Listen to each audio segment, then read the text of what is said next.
در قسمت 8 مسیر افلر با آقا خیرالدین و خدیجه خانم آشنا شدیم. از روستای دلنشین قزلجا رد شدیم، از بین صخره‌های خز بسته عبور کردیم،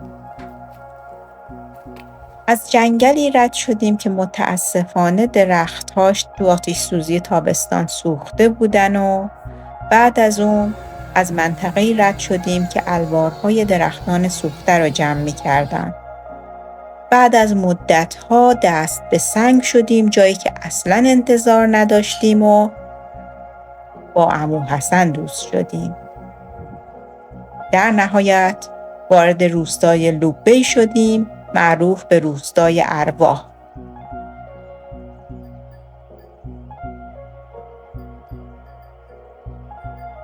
قسمت 8 مسیر افلر از روستای کرپیچلیک تا روستای لوبی شما مسافتی حدود 14.3 کیلومتر طی خواهید کرد و حدود 760 متر هم ارتفاع خواهید گرفت. ما طی یک برنامه 3 روزه قسمت 7، 8 و 9 رو پیمایش کردیم.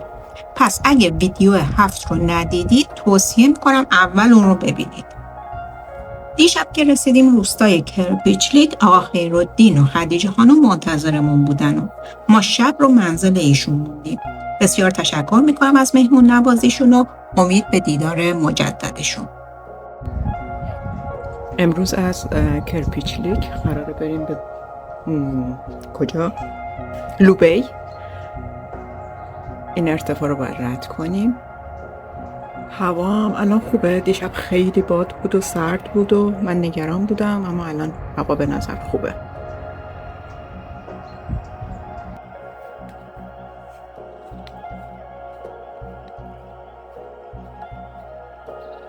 سلام، من مینا هستم، ایرانیم اما ترکیه زندگی میکنم. بیشتر از 25 سال هست که کوهنوردی میکنم، اما واقعیتش این روزا هایکینگ رو ترجیح میدم. طبیعت ترکیه هم مثل طبیعت ایران هم وحشی هست هم بسیار زیبا. من دوست دارم با ویدیوهام این زیبایی ها رو به شما هم نشون بدم.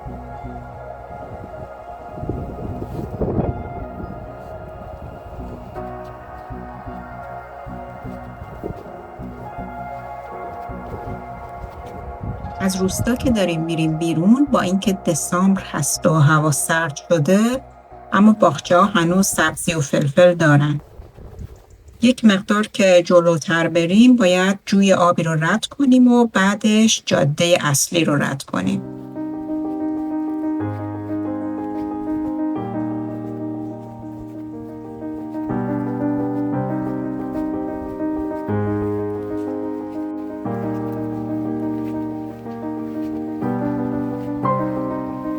به حسن توصیه میکنم بیاد از روی این سنگ هایی که گذاشتن رد بشه تا خیس نشه، اما دریغ از این که یک بار توصیه های من رو گوش بکنه. میره جلوتر به امید این که اونجا آب باریکتره از اونجا رد بشه.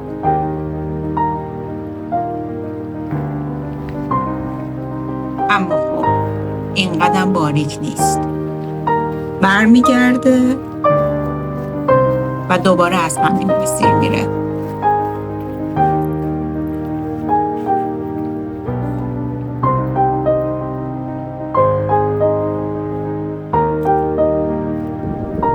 دو تا روستای کرپیچلیک و قزلجا روبروی همدیگه هستن و بینشون دره مانندی هست که جاده آسفالت درش واقع شده. ما الان داریم میریم سمت روستای قزلجا که خب فصل زیتون چینی هست و بیشتر مردم در مزارع هستن. یه عکس یادگاری با روستای کرپیچلیک میگیریم.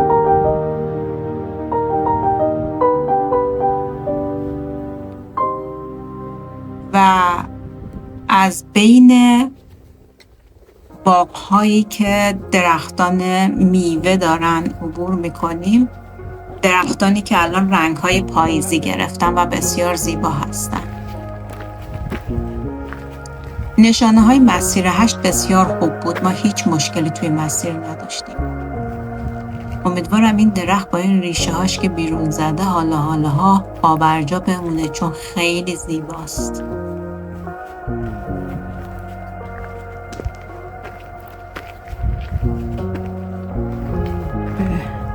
محوطه روستای کزلجا داریم نزدیک میشیم دیگه. مسیر خاکی اینجوری سنگ فرش شد.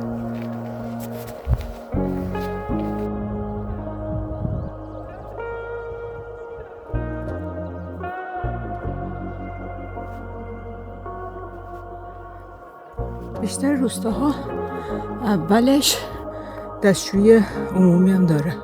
خانم آقایون اون ته این جاده من ایستگاه اتوبوس اصفهان رو میبینم. ایستگاه اتوبوسی که پابلیک ترانسپورت در واقع.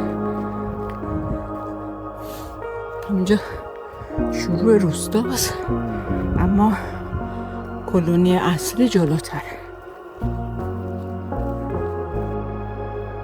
برای اینکه اطلاعات لازم رو در مورد مسیر فرهنگی افلر کسب کنید، توصیه میکنم ویدیوی اول من رو که خیلی کامل در مورد مسیر افلر، اهمیتش و چگونگی طراحیش توضیح دادم تماشا کنید. این مسیر 500 کیلومتر است.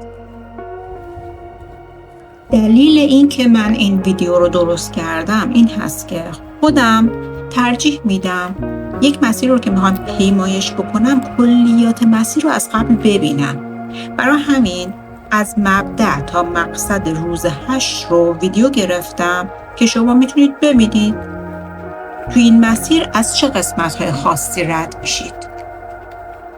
خب دیگه فکر کنم از روستای کزلجا داریم میایم بیرون.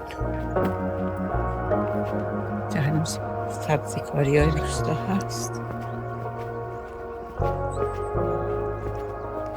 اگه قسمت 7 رو دیده باشید، این سد همونی هست که تمام مدت سمت راست ما بود. از روستای لوتوفلار تا روستای کرپیچلیک که داشتیم میومدیم، کل مسیر این سد با ما بود. الان دیگه خیلی دور شده. روستای کزلجا قهوه خونه‌ش هم باز نبود این مدت، همه پی زیتون چینی هست.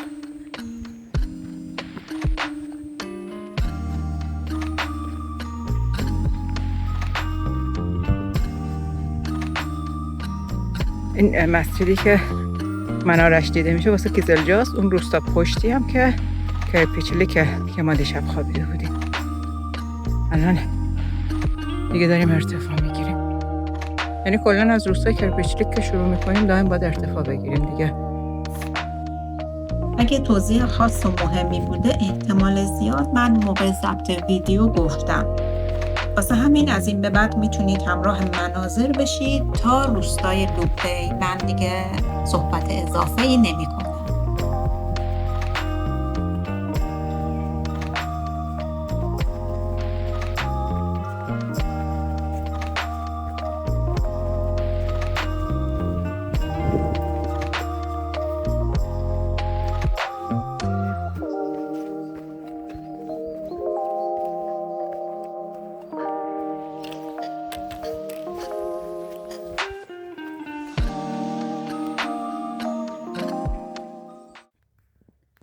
حتما به اشاره ها دقت بکنین، چون که این قسمت که ما رسیدیم این درخت کاج یا افتاده یا که زدن، یه ذره مسیر گم شده. اما این تیر چراغ برق رو نگاه کنین، دقیقاً از کنار این باید برین، یعنی سمت چپش رو نرین. سمت چپش یه مسیر داره اما جلوتر که میریم واضح نیست. ببینید این درخت که افتاده اینجا اشاره ها هست.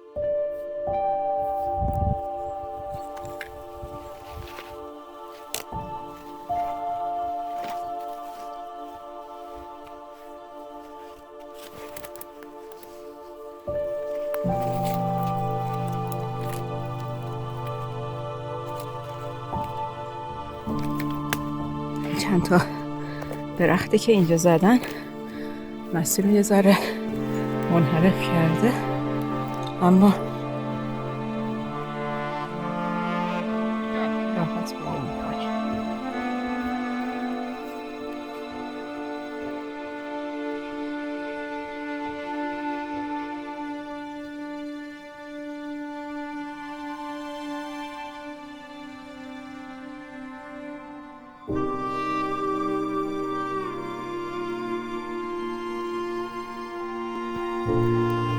اینجا خیلی پاییزیه.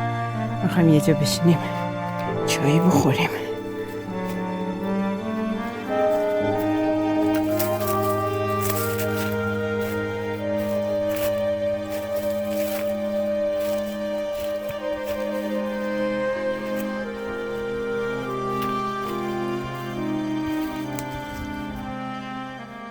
خب الان هم روستای کرپچلیک رو میبینیم، هم روستای کزلجار رو میبینیم، منارش رو. خب با این مسیر رو اومدیم، الان اومدیم تا اینجا. تو این جاده ماننده باید بریم دوباره تو جنگل. این مسیرم فکر کنم واسه یه تیرای چراغ برق زدن. جاده که الان ما پسش کردیم.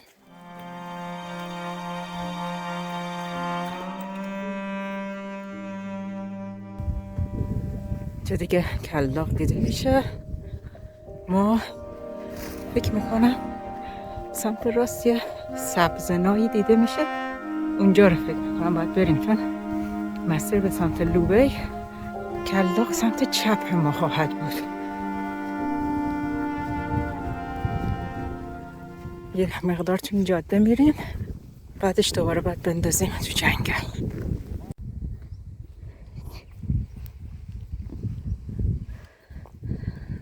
کلاغ روبرومونه. اینجا یک مقدار ارتفاع کم میکنیم که دره رو رد کنیم، میریم اون طرف، دوباره باید ارتفاع بگیریم.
مسیرهای اینجوری رو خیلی دوست دارم.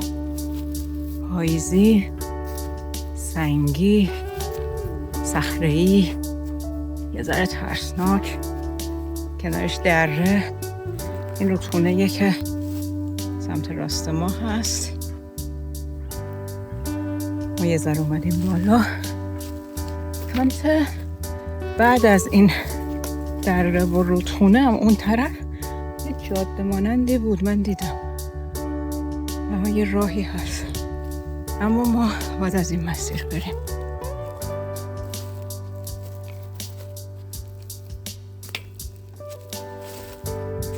نشانه های مسیر خوبه، دقت کنین. اگه که گم شدین احتمالاً دقت نکردین، چون همه مسیر نشانه داشت.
این قسمت مسیر یک مقدار سخته، چون آتش سوزی پارسال رو نشون میده و درختایی که متاسفانه سوختن، ولی کن بارقه امید هست، چون که بیشترشون اینجوری جوونه زدن.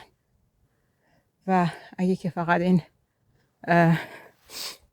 ساقهای سوخته رو جدا کنن، جنگل خودشو احیا میکنه. یعنی از کنار همه درخت‌ها میشه پاجوشاشون رو دید.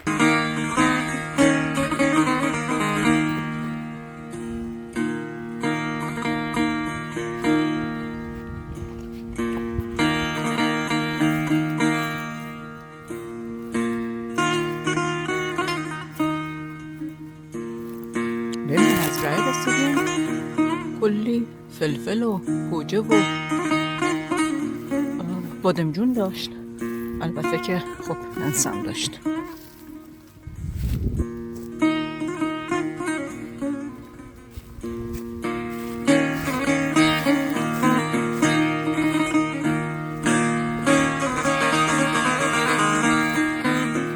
این بالا سرمون که مزرعه خیلی بزرگ گوجه بادمجون بود.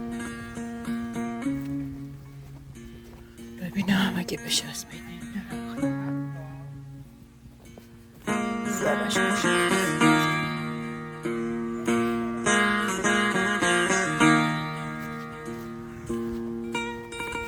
بریم جلو. گویا ورودی مزرعه اینجاست.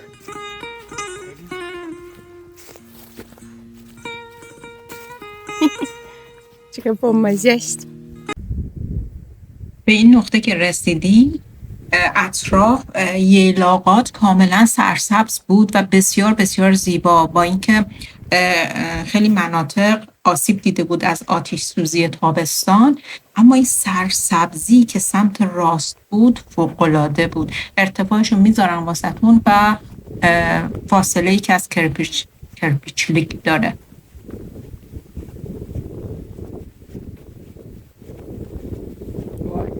خیلی خوشگله اینجا.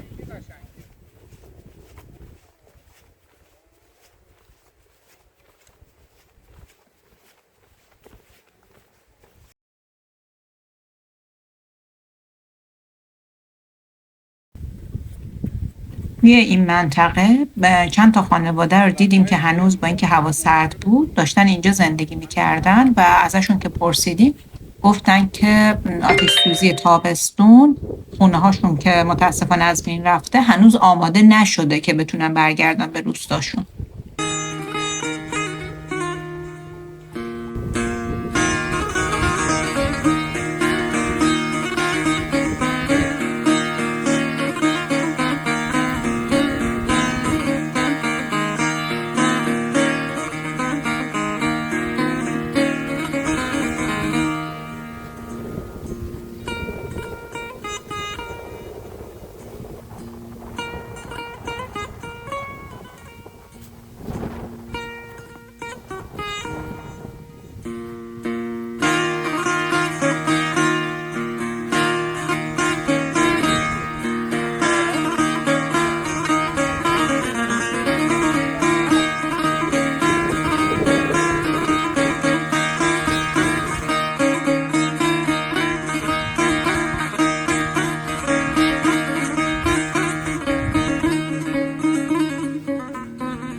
خیلی ناراحت کننده است که از بین این جنگل های سوخته باید رد بشیم. یعنی دوباره تمام اون آلامی که تابستان برای ما به وجود اومده بود برامون تکرار شد و خب طبیعیه که خیلی از نشانه ها هم از بین رفته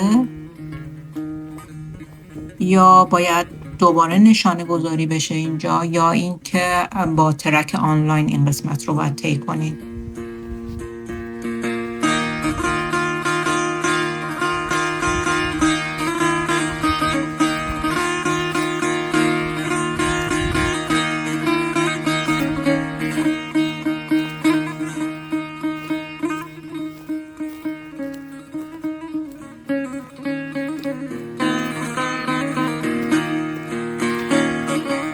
گرسنمون شده و دنبال یه جایی مناسب میگردیم که بشینیم ناهار بخوریم که باز انرژی بگیریم بتونیم یه مقدار دیگه راه بریم. تا لوبی هنوز راه داریم زیاد.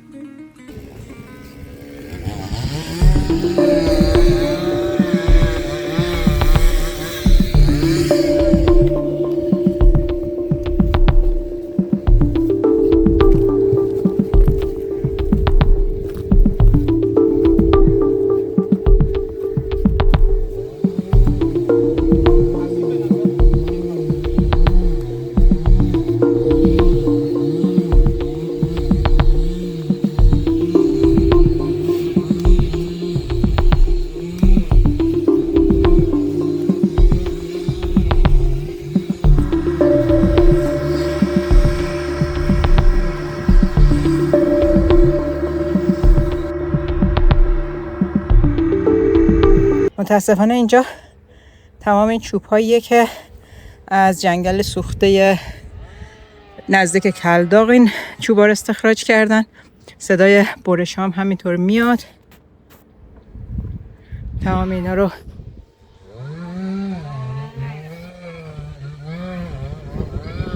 صدای اره برقی و این صحنه چوب ها که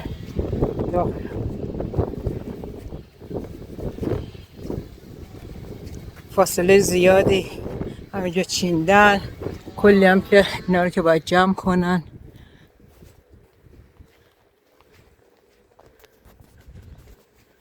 اینجا 8 و 26 کیلومتر از وقتی از کرپچلیک را افتادیم اومدیم. ارتفاعمون الان 1000 هست.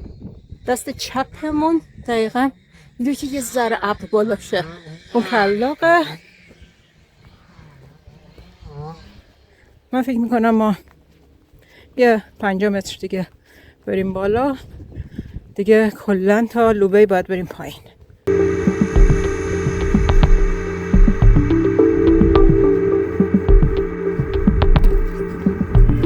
این مسیر به خاطر اینکه اونور زده بودن افتاده اینجا، اینم هست. خیلی از اینکه این به خاطر اینکه این درخت‌ها رو بریدن خیلی مسیر گم شده و این قسمت حتما که ترک که از سایت گرفته باشین لازمه. همچنان صدای اره‌های برقی که دارن درختای سوخته رو میبرن و با این تراکتورها میبرن به شهر. نمیدونم، نه میبرن به کارخونه یه چیزی.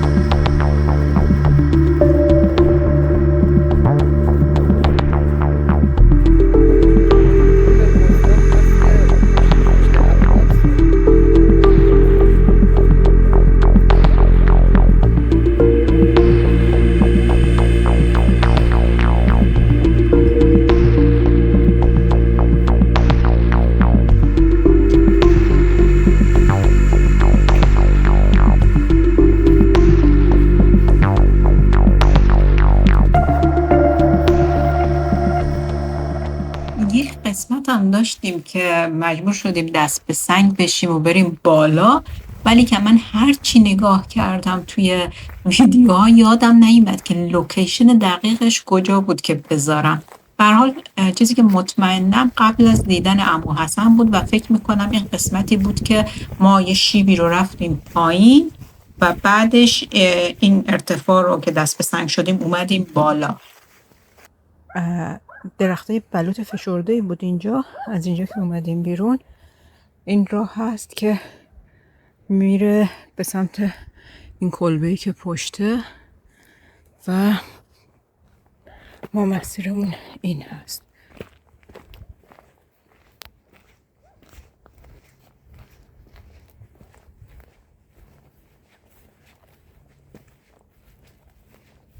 به نظرم ما خیلی خوششانس بودیم که تو مسیرمون با عمو حسن و خانوادش آشنا شدیم که عکس‌ها رو بهتون نشون میدم و جلوتر ماجراشو تعریف میکنم که چی پیش اومد که با هم دوست شدیم.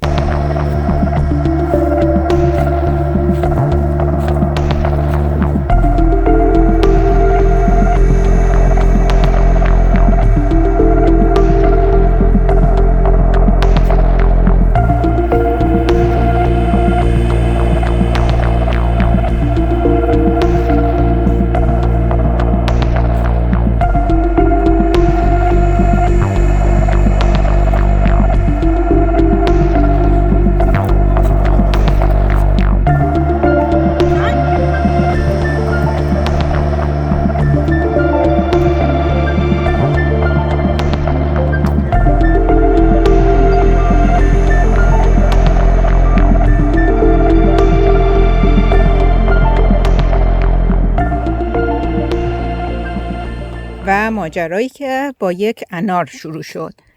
یه درخت انار دیدیم، معلوم بود از این انارایی که نچیندن مونده رو درخت و بیشترش داره خراب میشه.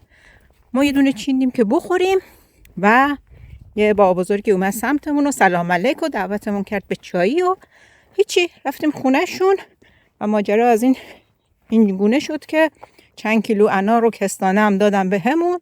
الان کوله من سنگین تر از وقتی که شروع کردم.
ساعت بوده 4:30 هست که روستای لوبی رو دیدیم.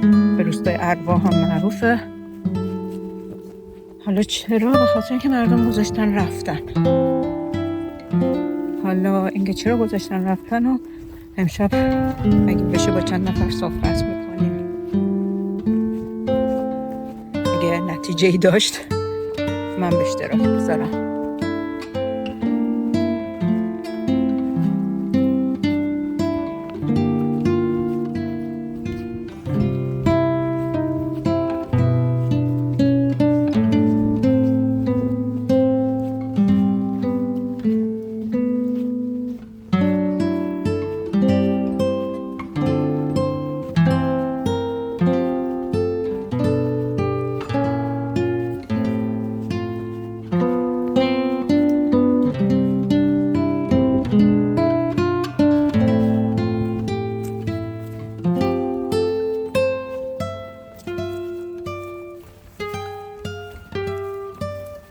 سقف آبی که دیده میشه مسجد روستای لوبی هست که دارن تعمیرش میکنن و گفته میشه که داخلش خیلی زیباست. من ندیدم.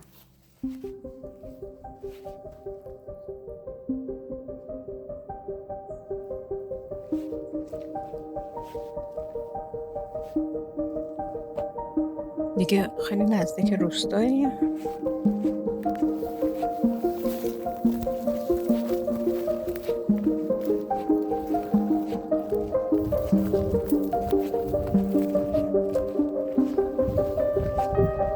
مسیر امروز بیشتر اوقات واضح بود، علائم خیلی خوب بود.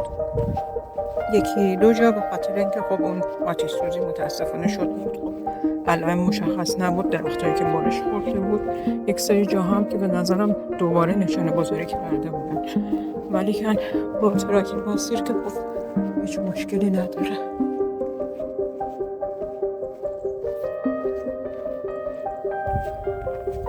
توی روستای ارواح یا همون لوبی اگرچه که سکنه‌ای وجود نداره، اما یک هتل هست که مدیریتش رو گنول آبلا به عهده دارن.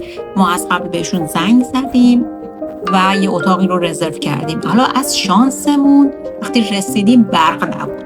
حالا آب اتاق هم با برق کار میکرد، یعنی نه آب داشتیم نه برق داشتیم، که یعنی نمیتونستیم حتی دوش بگیریم.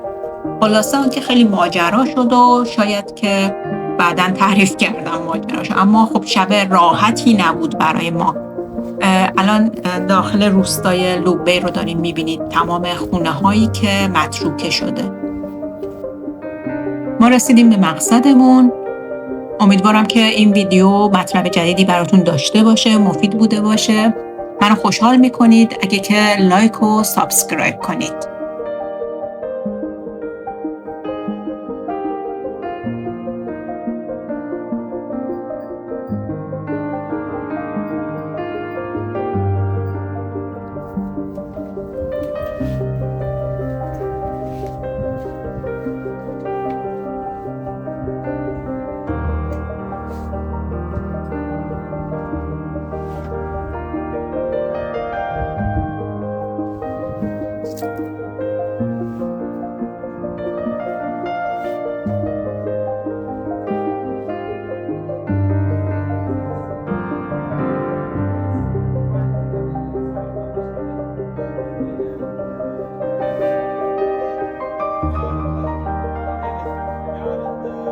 Çok selam taşıyor. Söyleme.